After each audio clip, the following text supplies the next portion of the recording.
안녕하세요. 저는 올해 고등학교 3학년인 한지수입니다. 평범한 학생이었다면 지금쯤 대학 시험 준비로 바쁠 나이지만 제 삶은 그리 평범하지 않았습니다. 어머니와 새아버지는 제가 고등학교 2학년이던 작년에 교통사고로 하늘나라로 떠나셨습니다. 어머니는 제가 5살 때 아버지와 이혼하신 후 홀로 저를 키워주셨습니다.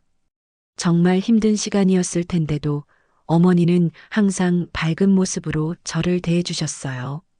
지수야, 엄마가 조금 힘들어도 너만 건강하고 착하게 자라주면 그것만으로도 행복해. 어머니의 그 말씀이 아직도 귓가에 맴돕니다. 제가 중학교 1학년 때 어머니는 새아버지와 재혼하셨습니다. 처음에는 새아버지가 생긴다는 게 어색했지만 새아버지는 정말 착한 분이셨어요. 새아버지는 동네에서 작은 학원을 운영하셨는데 돈이 없어서 학원에 못 다니는 아이들에게는 무료로 수학을 가르쳐 주셨습니다. 저에게도 친아버지보다 더 따뜻하게 대해 주셨어요. 지수야, 공부도 중요하지만 착한 마음이 더 중요해. 내가 우리 집의 햇살이야. 새아버지가 늘 해주시던 말씀이었습니다. 어머니도 새아버지도 정말 착하신 분들이셨어요. 어머니는 동네 혼자 사시는 할머니, 할아버지들을 자주 찾아뵙고 맛있는 밑반찬을 해다 드리곤 하셨습니다. 지수야, 우리가 조금만 나누면 혼자 계신 분들이 얼마나 기뻐하시는지 알아? 어머니의 따뜻한 마음을 보며 저도 남을 돕는 기쁨을 배웠습니다. 저희 가족이 함께 보낸 5년의 시간은 제 인생에서 가장 행복했던 시절이었습니다. 저녁마다 함께 둘러앉아 하루 있었던 일들을 이야기하고 주말에는 함께 영화를 보러 가거나 산책을 했습니다. 하지만 그 행복은 한순간에 끝이 났습니다. 비 오는 날 저녁 어머니와 새아버지가 함께 탄 차가 중앙선을 넘어온 큰 트럭과 정면으로 부딪혔습니다. 두 분 모두 바로 숨지셨다는 경찰의 말을 듣는 순간 제 세상이 완전히 무너져 내렸습니다. 병원에서 두 분의 차가운 얼굴을 보는 순간 저는 정신을 잃었습니다. 깨어났을 때는 이미 장례식장이었고 많은 사람들이 와서 저를 위로해 주었습니다. 하지만 아무 말도 들리지 않았어요. 그저 꾸미기를 바랄 뿐이었습니다. 장례식장에서 울고 있는 저를 찾아온 분은 어머니의 오빠이신 외삼촌이었습니다. 외삼촌은 43년간 중학교에서 아이들을 가르치시다가 작년에 교장 선생님으로 정년퇴직하신 분이었습니다. 평소에는 자주 뵙지 못했지만 명절 때마다 어머니께서 자랑스럽게 말씀하시곤 했어요. 오빠는 정말 훌륭한 분이야. 평생 아이들 가르치면서 한 번도 매를 든 적이 없대. 그리고 어려운 학생들은 집에서 공부도 가르쳐 주시고 어머니는 항상 외삼촌을 존경하셨습니다. 그래서 저도 외삼촌을 믿을 수 있는 분이라고 생각했어요. 지수야, 이제 삼촌이 너를 돌봐줄게. 걱정하지 마라. 외삼촌의 따뜻한 말씀에 저는 조금이나마 마음의 위안을 얻었습니다. 숙모 이영희 님도 덩달아 저를 위로해 주셨습니다. 우리 지수 많이 슬프지? 이제부터는 삼촌, 숙모가 부모님이니까 의지해도 돼. 우리가 지수 대학까지 보내줄게. 하지만 저는 독립적인 아이였습니다. 부모님께서 워낙 스스로 할 수 있는 힘을 길러주려고 노력하셨거든요. 외삼촌 댁에서 지내는 것보다는 혼자서라도 지금까지 살던 집에서 생활하고 싶다고 말씀드렸습니다. 삼촌, 저는 부모님과 함께 살던 집에서 계속 지내고 싶어요. 거기서 추억도 많고 혼자서도 잘할 수 있어요. 외삼촌은 처음에는 반대하셨습니다. 지수야, 혼자 사는 게 어디 쉬운 일이냐? 그리고 아직 고등학생인데. 하지만 제가 간곡히 부탁드리자 결국 허락해 주셨습니다. 그럼 삼촌이 지수의 보호자가 되어서 필요한 모든 걸 챙겨줄게. 용돈도 주고 생활비도 주고. 그러니까 걱정하지 마.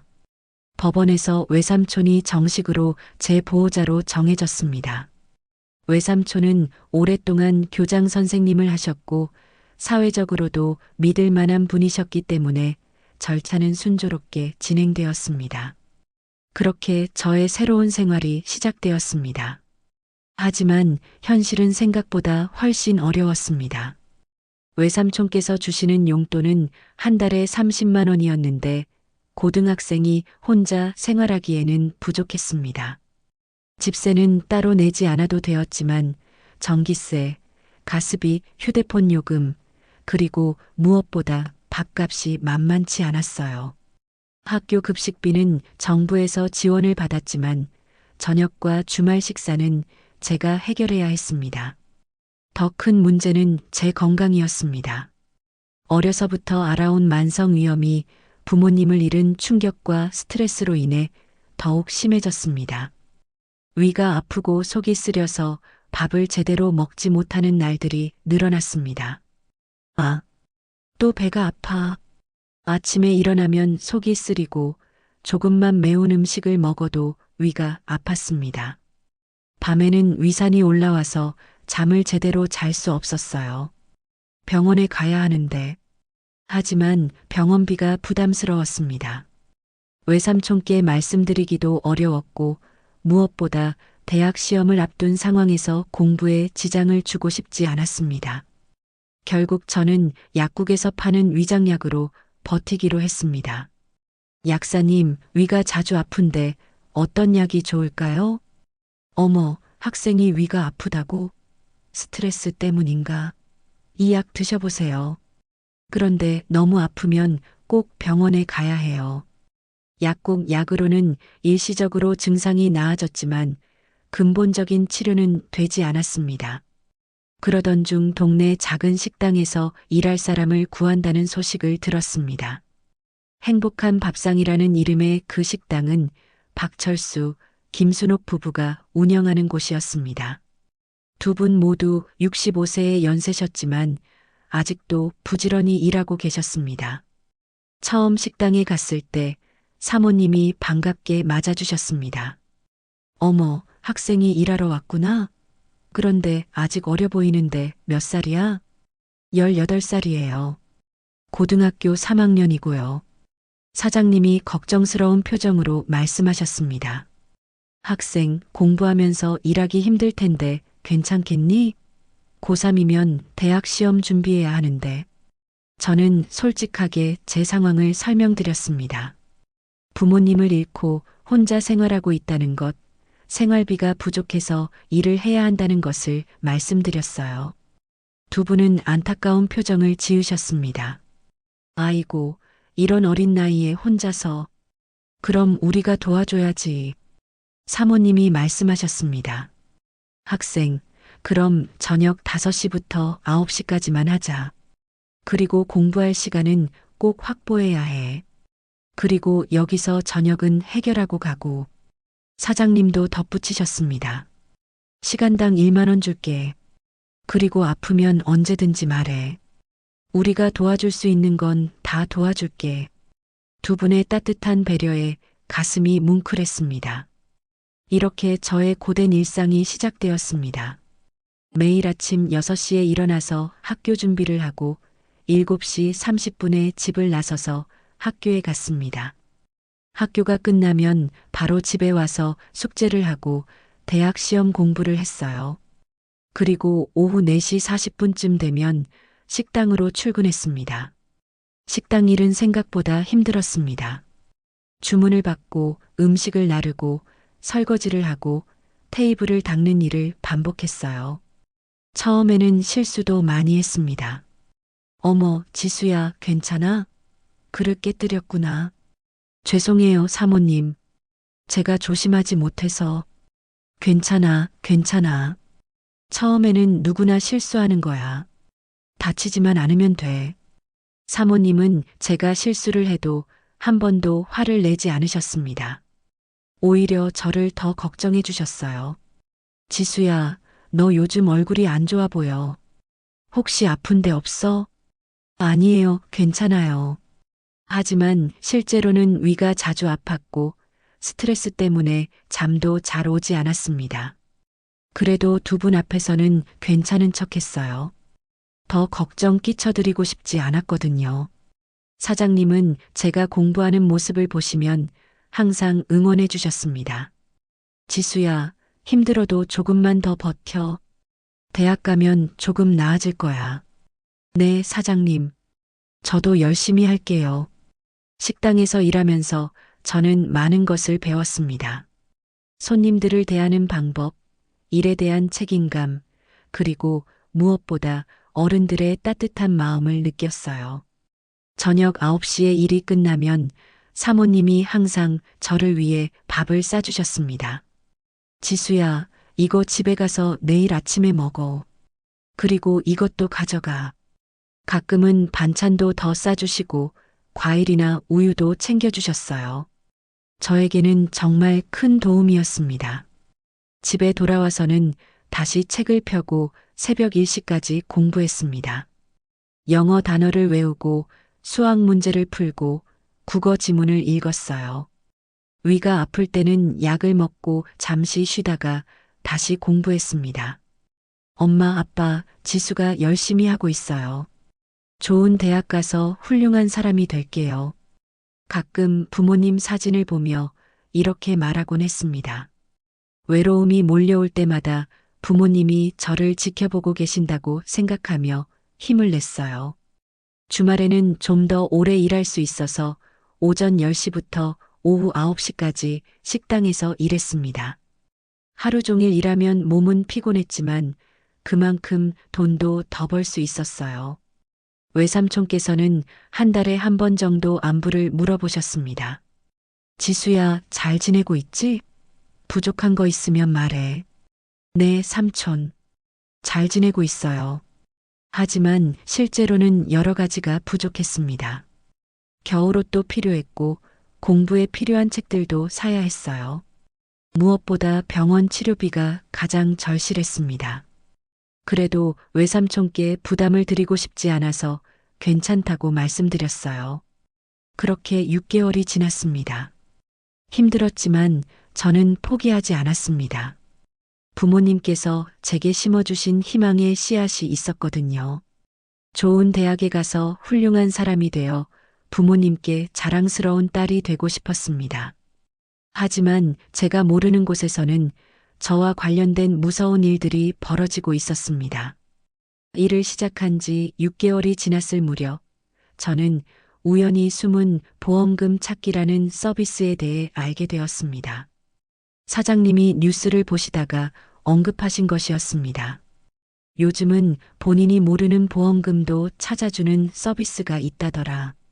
지수야, 너도 한번 찾아보는 게 어떨까? 혹시 부모님이 가입해 두신 보험이 있을지도 몰라. 처음에는 별 생각이 없었습니다. 부모님이 돌아가시면서 보험금 같은 건 다 정리되었을 거라고 생각했거든요. 하지만 사장님이 계속 권하시니까 혹시나 하는 마음에 인터넷으로 검색해 보았습니다. 생각보다 간단한 방법이었습니다. 본인 확인을 하고 몇 가지 정보를 입력하니 결과가 나왔습니다. 그런데 믿을 수 없는 일이 벌어졌습니다. 어머니 이름으로 된 사망보험금이 무려 6천만 원이나 있다는 것이었습니다. 처음에는 컴퓨터 오류인 줄 알았습니다. 하지만 여러 번 확인해 봐도 결과는 같았습니다. 이게 정말일까? 가슴이 두근거렸습니다. 이 돈이 정말 제게 온다면 당장 병원 치료도 받을 수 있고 대학 등록금도 마련할 수 있을 것이었습니다. 아르바이트를 그만두고 공부에만 집중할 수도 있었어요. 하지만 동시에 의문이 들었습니다. 왜 외삼촌께서는 이 보험금에 대해 말씀해 주지 않으셨을까요? 분명히 제가 보호받는 아이니까. 외삼촌이 알고 계실 텐데요. 다음 날 바로 외삼촌께 전화를 드렸습니다. 삼촌, 안녕하세요. 제가 숨은 보험금 찾기를 해봤는데 어머니 보험금이 나왔어요. 6천만 원이라고 하는데 전화 너머로 한동안 침묵이 흘렀습니다. 아, 그거. 삼촌이 이미 받아서 지수를 위해서 잘 관리하고 있어. 나중에 대학 가면 주려고 했는데. 그런데 왜 미리 말씀해 주지 않으셨어요? 그리고 지금 당장 병원비도 필요하고 생활비도 부족해서. 지수야, 내가 아직 어리니까 돈 관리는 어른이 하는 게 맞아. 삼촌을 믿어라. 뭔가 이상했습니다. 외삼촌의 목소리에서 평소와 다른 어색함이 느껴졌습니다. 그리고 예전처럼 따뜻하지도 않았어요. 그럼 그 돈은 어디에 있어요? 은행에 저축해 두신 거예요? 그건 나중에 설명해 줄게. 지금은 공부에만 집중해. 전화를 끊고 나서 저는 밤새 잠을 이룰 수 없었습니다. 뭔가 잘못되었다는 느낌이 들었거든요. 며칠 후 저는 용기를 내어 보험회사에 직접 문의해 보았습니다. 담당자는 친절하게 설명해 주었습니다. 네, 맞습니다. 돌아가신 어머니께서 가입하신 보험에서 6천만 원의 보험금이 나왔고 미성년이셨기 때문에 보호자이신 외삼촌께서 대신 받으셨습니다.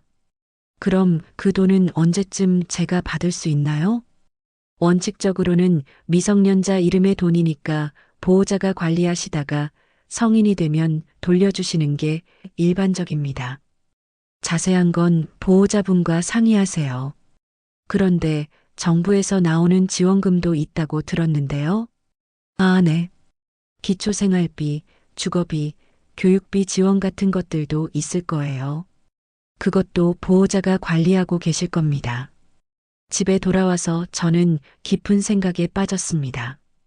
6천만 원이라는 돈은 제게는 정말 큰 돈이었습니다. 지금 당장 병원 치료를 받을 수 있고 대학 등록금은 물론이고 생활비까지 해결할 수 있는 돈이었어요. 그런데 왜 외삼촌은 이 사실을 숨기려고 하셨을까요? 그리고 정부 지원금까지 합하면 얼마나 될까요? 다음 주말 저는 외삼촌 댁을 방문했습니다. 오랜만에 가는 길이라 조금 떨렸어요. 평소와 달리 숙모님의 표정이 어두웠습니다. 지수야, 왔구나. 밥 먹었어? 네, 숙모. 삼촌은 계세요? 응, 거실에 계셔. 가봐. 외삼촌은 TV를 보고 계셨는데 제가 들어가니까 표정이 조금 굳어졌습니다. 삼촌, 어머니 보험금에 대해서 다시 이야기하고 싶어요.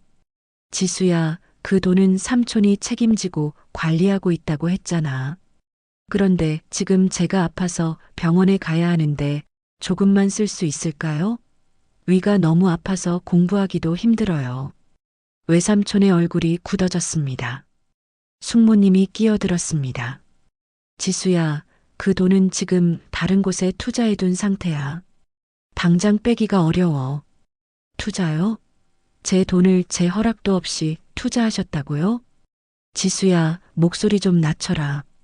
삼촌이 너를 위해서 하는 일인데 왜 그렇게 나와? 외삼촌의 목소리가 차가워졌습니다. 이런 외삼촌의 모습은 처음 보는 것이었습니다. 평소에는 항상 따뜻하게 대해주셨는데요. 삼촌, 저는 그냥 아픈 것 좀 치료하고 싶을 뿐이에요. 6천만 원 중에서 몇십만 원만. 숙모님이 갑자기 화를 내며 말했습니다. 지수야, 내가 지금 어떤 입장인지 알아? 삼촌이 돌봐주지 않았으면 넌 갈 곳도 없었어. 그런데 고작 돈 때문에 이러는 거야?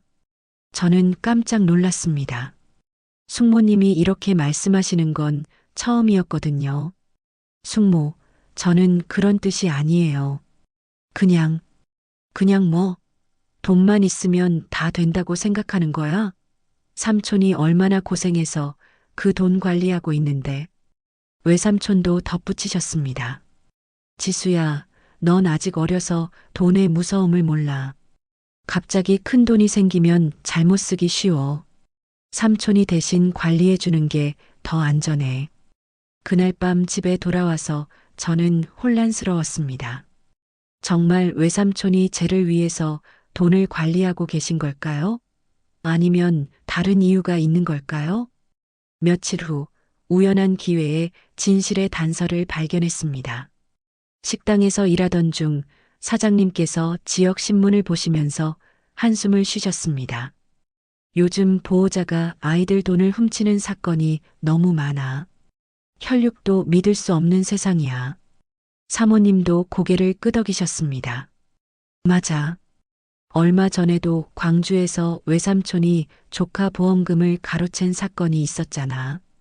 6억 원을 자기 어머니 통장으로 옮겨놓고 가족들끼리 나눠 가졌다더라. 저는 가슴이 철렁 내려앉았습니다. 혹시 제 상황과 비슷한 건 아닐까 하는 불안감이 밀려왔습니다. 사장님, 그런 경우에는 어떻게 해야 하나요?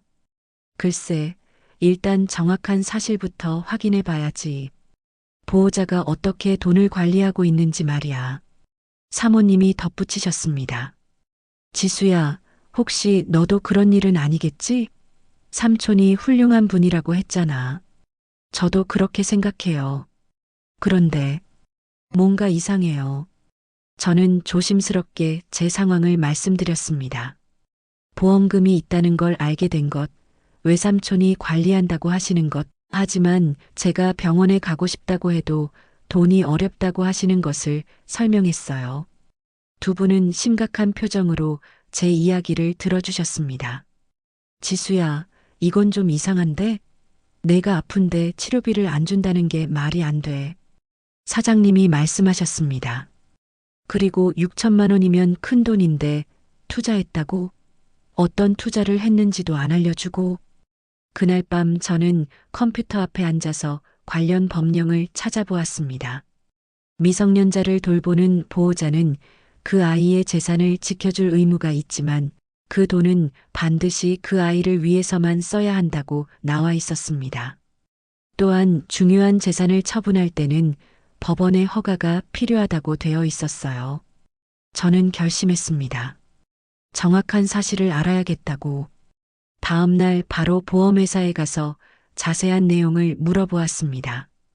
보험금은 작년 10월에 지급되었고 받으신 분은 보호자이신 김동진 님입니다. 그리고 정부에서 나오는 기초생활비, 주거비, 교육비 등도 같은 분이 관리하고 계시고요. 총 얼마 정도나 되나요? 보험금 6천만 원과 각종 정부 지원금 합쳐서 약 7,500만 원 정도 됩니다. 7,500만 원. 제가 알고 있던 것보다 훨씬 많은 돈이었습니다. 그런데 외삼촌께서 제게 주신 용돈은 한 달에 고작 30만 원이었습니다. 그럼 이 돈은 어떻게 관리되고 있나요?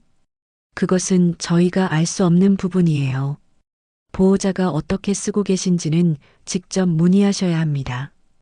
그날 저녁 식당에서 일하면서 저는 사장님께 조심스럽게 상황을 설명드렸습니다. 두 분은 심각한 표정으로 제 이야기를 들어주셨습니다. 지수야, 이건 심각한 문제야. 7,500만 원인데 너한테는 한 달에 30만 원만 준다고? 그럼 나머지 돈은 어디 갔지? 사모님이 말씀하셨습니다. 그리고 내가 아픈데 병원비도 안 준다는 게 말이 안 돼. 분명히 뭔가 잘못되었어. 사장님이 결심한 듯 말씀하셨습니다. 지수야, 우리가 아는 변호사 선생님께 한번 상담받아 보자. 일단 내 권리가 뭔지부터 알아야 해. 하지만 변호사 상담 비용이. 그건 걱정하지 마. 우리가 도와줄게. 사모님이 제 손을 잡으며 말씀하셨습니다. 지수야, 이건 내 인생이 걸린 문제야. 지금 확인하지 않으면 평생 후회할 수도 있어. 그 주말 사장님의 소개로 변호사 사무실에 갔습니다. 장철민 변호사님은 제 상황을 자세히 들어보시더니 심각한 표정을 지으셨습니다. 이건 명백한 보호자의 의무 위반이에요. 미성년자를 돌보는 보호자는 그 아이의 재산을 지키고 관리할 의무가 있는데 개인적인 용도로 사용했다면 돈을 훔친 것과 같습니다. 그럼 어떻게 해야 하나요? 일단 법원에 외삼촌의 관리 업무에 대한 조사를 신청해야 합니다. 그리고 동시에 외삼촌께 공식적으로 재산관리 내역을 요구해 보세요. 변호사님의 도움으로 저는 관련 서류를 준비했습니다. 그리고 외삼촌께 공식 편지를 보내서 제 돈이 어떻게 관리되고 있는지 알려달라고 요청했어요. 편지를 받으신 외삼촌은 바로 전화를 하셨습니다. 목소리가 화가 나 있었어요. 지수야, 이게 뭐야? 변호사까지 대동해서 삼촌을 믿지 못하겠다는 거냐? 삼촌, 저도 믿고 싶어요. 그런데 제가 아파서 병원에 가야 한다고 했을 때 돈이 없다고 하신 건 이해할 수 없어요. 그건 내가 아직 어려서. 삼촌, 저는 이제 곧 성인이 되어요. 그리고 제 돈에 대해서 알 권리가 있어요. 숙모님이 전화를 바꿔 받으셨습니다. 지수야, 내가 너무 성급한 것 같아. 삼촌이 얼마나 너를 위해 고생하고 있는데 이렇게 의심하는 거야? 숙모, 저는 의심하는 게 아니에요. 그냥 제 돈이 어떻게 관리되고 있는지 알고 싶을 뿐이에요. 알 필요 없어. 어른이 알아서 하는 일이야. 숙모님의 목소리가 점점 날카로워졌습니다. 이런 모습은 정말 처음 보는 것이었어요. 하지만 저는 더 이상 물러설 수 없었습니다. 제 인생이 걸린 문제였거든요. 몇 주 후 법원에서 조사 결과가 나왔습니다. 정말 충격적인 내용이었습니다. 외삼촌은 제 보험금 6천만 원 중 2천만 원을 자신의 형편이 어려운 동생에게 도움을 주었고 3천만 원은 자신의 어머니이자 제 외할머니의 집 수리비와 생활비로 사용했으며 나머지 1천만 원은 자신의 개인 통장에서 생활비로 사용한 것으로 드러났습니다. 제게 실제로 사용된 돈은 고작 500만 원 정도였습니다.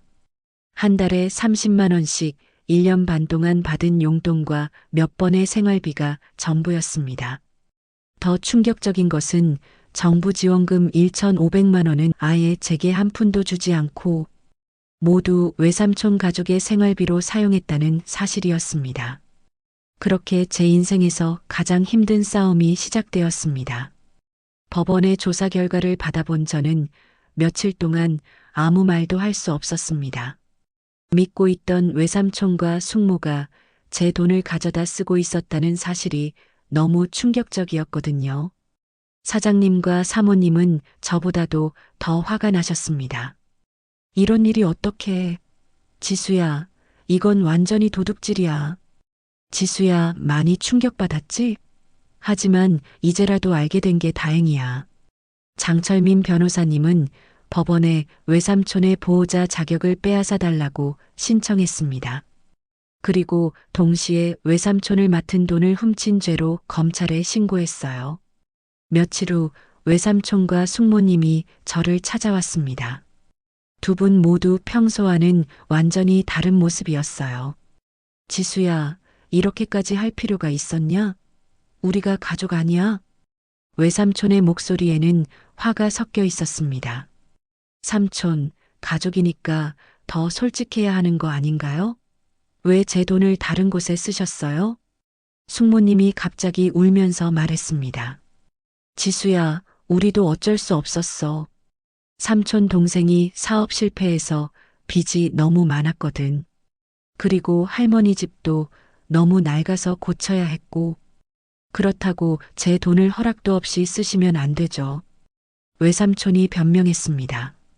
지수야, 그 돈 나중에 다 갚아줄 거야. 지금은 좀 어렵지만. 언제요? 그리고 왜 미리 말씀해주지 않으셨어요? 내가 어려서 이해하지 못할 것 같아서. 저는 더 이상 참을 수 없었습니다. 삼촌, 저는 부모님을 잃고 혼자서 아르바이트 하면서 살고 있어요. 위가 아파서 병원에 가고 싶어도 돈이 없어서 못 갔어요. 그런데 제 돈으로 다른 사람들을 도와주셨다고요? 숙모님이 화를 내며 말했습니다. 지수야, 내가 지금 배은망덕하게 구는 거야. 우리가 너를 얼마나 도와줬는데. 도와주셨다고요? 제 돈을 가져다 쓰면서요? 그날 이후로 외삼촌과 숙모님은 저에게 연락을 하지 않았습니다. 오히려 친척들에게 제가 배은망덕한 아이라고 말하고 다니셨다고 들었어요. 재판이 시작되었습니다. 법정에서 외삼촌과 숙모님을 다시 만났을 때 저는 정말 복잡한 심정이었습니다. 한때는 가족이라고 생각했던 분들이었거든요. 재판 과정에서 더욱 충격적인 사실이 밝혀졌습니다. 실제로는 숙모님이 이 모든 계획을 세웠다는 것이었습니다. 숙모님의 친구가 증인으로 나와서 말했습니다. 영희가 작년에 저에게 그런 말을 했어요. 지수 보험금으로 집도 고치고 시댁 도움도 주면 좋겠다고. 어차피 지수는 자기들이 키워줄 건데 그 정도는 써도 된다고 하더라고요. 검사님이 물어보셨습니다. 그럼 피고인들이 미리 계획을 세우고 피해자의 재산을 가져간 건가요? 네, 그런 것 같았어요. 보험금이 나오기도 전에 이미 어떻게 쓸지 정해놓고 있었거든요. 재판부에서 숙모님에게 물어보셨습니다. 피고인은 피해자의 보호자 역할을 하면서 동시에 그 재산을 개인적인 용도로 사용할 계획을 세운 것입니까? 숙모님이 변명했습니다. 남편이 평생 선생님으로 살아왔는데 퇴직금만으로는 노후가 불안하잖아요. 지수는 어차피 우리가 키워줄 건데 보험금 정도는 가족이 함께 써도 되는 거 아닌가요? 재판장님이 엄한 목소리로 말씀하셨습니다. 피고인은 미성년자의 재산이 어떤 것인지 전혀 이해하지 못하고 있습니다. 그 돈은 피해자만을 위해 써야 하는 돈입니다. 외삼촌도 변명을 시도했습니다. 판사님, 저는 정말 지수를 위해서 한 일입니다. 돈을 잘 관리해서 나중에 더 많이 주려고 했어요. 하지만 검사님이 증거를 제시했습니다. 피고인이 피해자의 돈으로 자신의 동생에게 2천만 원을 준 것, 자신의 어머니 집 수리비로 3천만 원을 쓴 것, 자신의 생활비로 1천만 원을 쓴 것이 확인되었습니다. 이것이 피해자를 위한 일입니까? 재판이 진행되는 동안 저는 많은 것을 배웠습니다. 법이 무엇인지, 정의가 무엇인지, 그리고 진짜 가족이 무엇인지를 알게 되었어요. 사장님과 사모님은 재판 기간 내내 저를 도와주셨습니다. 법정에도 함께 가주시고 힘들 때마다 위로해 주셨어요. 지수야, 힘들지? 하지만 이건 내가 반드시 해야 하는 일이야. 네, 사장님. 저도 이제 알겠어요. 사모님은 제가 올 때마다 따뜻하게 안아주셨습니다. 지수야, 진짜 가족은 피가 섞였다고 되는 게 아니야. 서로를 진심으로 아끼고 보호하는 사람들이 진짜 가족이지. 그 말씀이 가슴 깊이 와 닿았습니다. 정말 그랬습니다. 피로 연결된 외삼촌과 숙모보다 남남이었던 사장님과 사모님이 저에게는 진짜 가족 같았습니다. 재판이 끝나갈 무렵 외삼촌의 지인이라는 분이 증인으로 나왔습니다. 김동진 선생님이 작년부터 계속 말씀하셨어요. 지수 보험금 때문에 고민이 많다고. 본인도 노후가 걱정되고 형제들도 도와야 하고. 그럼 피고인이 처음부터 피해자의 돈을 자신의 용도로 쓸 생각이었다는 뜻인가요? 그런 것 같았습니다. 지수는 어차피 자기들이 돌봐줄 건데 보험금은 가족이 함께 써도 된다고 생각하시는 것 같았어요. 마침내 판결이 나왔습니다. 재판장님이 엄숙한 목소리로 선고하셨습니다. 피고인 김동진에게 징역 2년을 선고합니다. 피고인 이영희에게 징역 1년에 집행유예 2년을 선고합니다. 피고인들은 고아가 된 피해자를 돌봐주는 척하면서 실제로는 피해자의 재산을 가로채어 자신들의 이익을 위해 사용했습니다. 이는 사회적 약자인 미성년자를 보호해야 할 의무를 저버린 중대한 범죄입니다. 재판장님의 말씀을 들으며 저는 복잡한 심경이었습니다. 한편으로는 정의가 이루어진 것 같아 시원했지만 다른 한편으로는 가족이라고 생각했던 분들을 법정에서 만나게 된 현실이 슬펐습니다. 재판이 끝난 후 사장님과 사모님이 저를 위로해 주셨습니다. 지수야, 정말 힘들었지? 하지만 잘했어. 내가 용기를 내지 않았다면 평생 손해를 봤을 거야. 네, 사장님. 두 분이 도와주지 않았다면 저 혼자서는 할 수 없었을 거예요. 사모님이 제 손을 잡으며 말씀하셨습니다. 지수야, 이제 정말 새로운 시작이야. 내 돈도 다시 찾았고, 건강도 챙기고, 법원에서는 새로운 보호자를 정해 주었습니다. 사회복지사 선생님이 제 새로운 보호자가 되어 주셨어요. 그리고 제 재산도 모두 되돌려 받았습니다. 7,500만 원 중에서 외삼촌 가족이 쓴 6천만 원도 다시 돌려받았어요.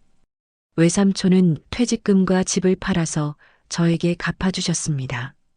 재산을 되찾은 저는 먼저 제대로 된 병원 치료를 받았습니다.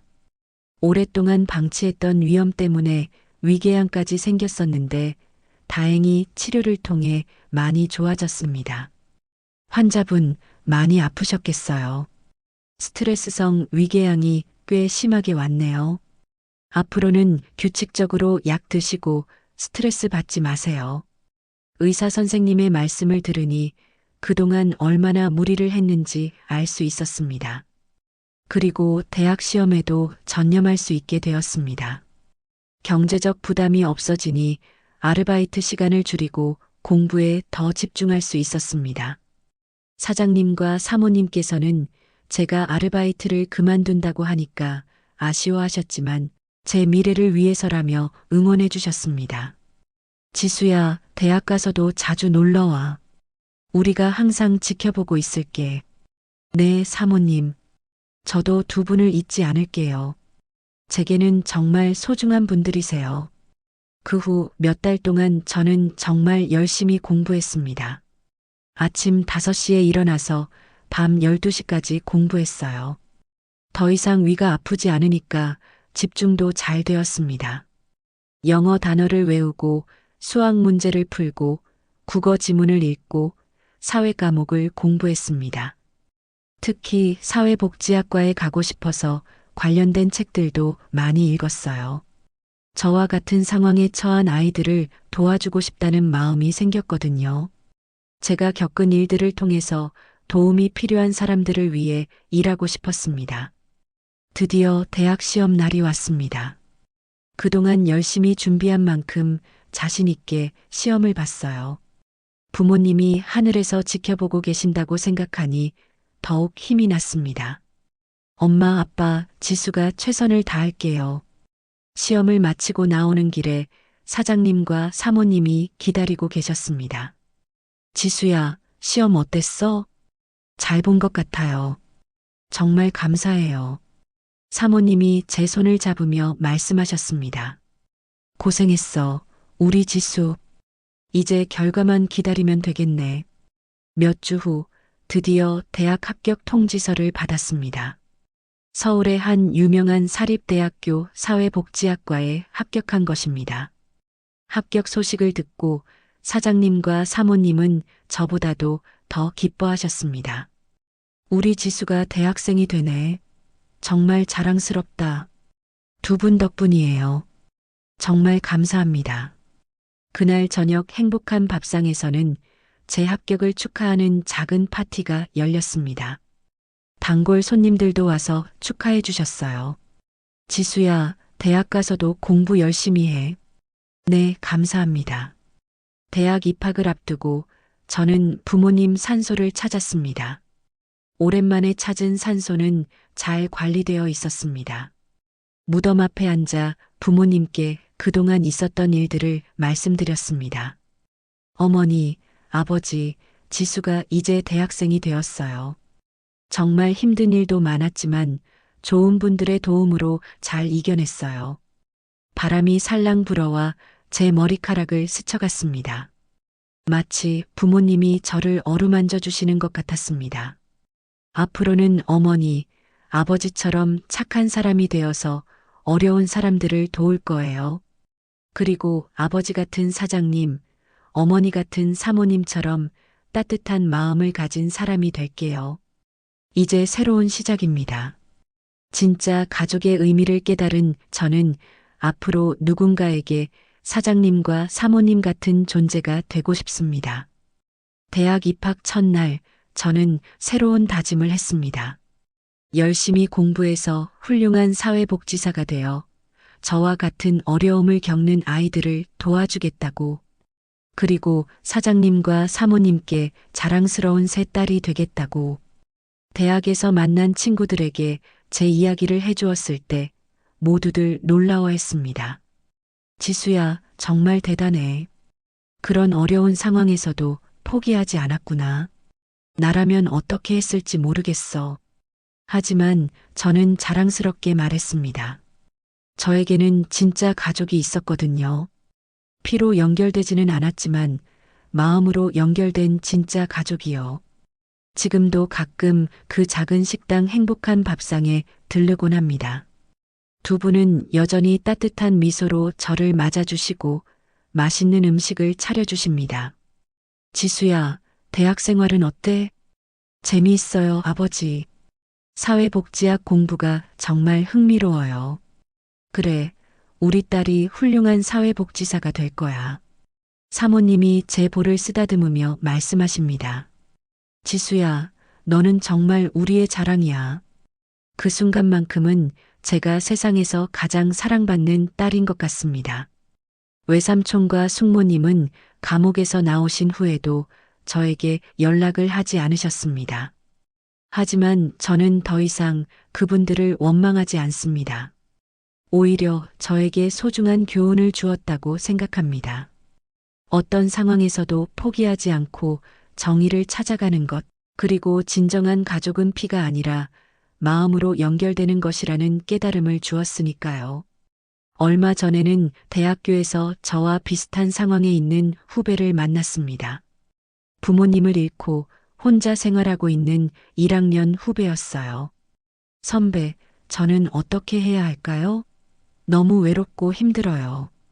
저는 그 후배에게 제 이야기를 들려주었습니다.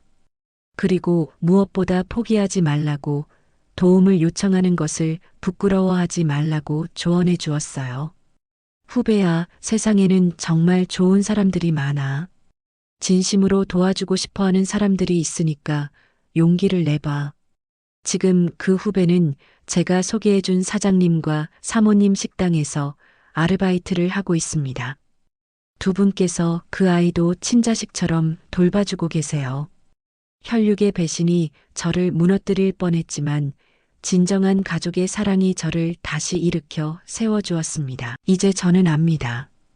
가족이란 핏줄로 연결된 것이 아니라 마음과 마음으로 연결된 것이라는 것을, 그리고 그런 가족이 있는 한 어떤 어려움도 이겨낼 수 있다는 것을. 앞으로 저는 더 많은 사람들에게 진짜 가족이 되어주고 싶습니다. 사장님과 사모님이 저에게 그러하셨듯이 저도 누군가에게는 따뜻한 울타리가 되어주고 싶어요. 대학을 졸업하면 사회복지사가 되어서 저와 같은 어려움을 겪는 아이들을 도와줄 생각입니다. 그리고 언젠가는 제가 받은 사랑을 더 많은 사람들에게 나눠주고 싶어요. 부모님, 이제 지수는 정말 행복합니다. 힘들었던 시간들이 있었지만 그 덕분에 진짜 소중한 것이 무엇인지 알게 되었어요. 그리고 세상에는 정말 좋은 사람들이 많다는 것도 알게 되었습니다. 앞으로도 열심히 살아서 부모님께 자랑스러운 딸이 되겠습니다.